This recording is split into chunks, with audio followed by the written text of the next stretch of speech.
Renaissance avait été vilipendée, on traitait tous ces jeunes-là de voyous,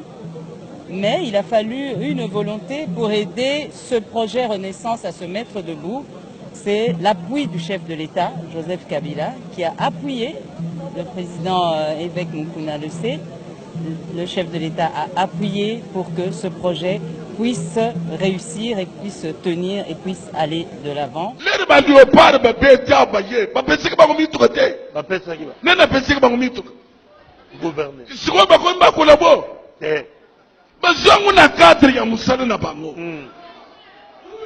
Mukunza ba protesta ba utiko tshemi koloni ba pese jeep ba pese na mbongo na envelope ya kaki ba pese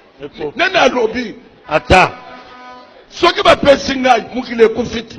mais nanu ba pese ngai yango te.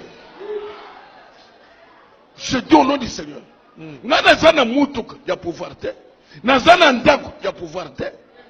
biloko na lobaka nguli banda mboka te awa na nazana eloko na bango te bapesi ngai nazana ndako ya pouvoir te bandeko na ngai nasombi oyo zambe moto apamboli ngai nazana mutuka moko te ke pouvoir apesi ngai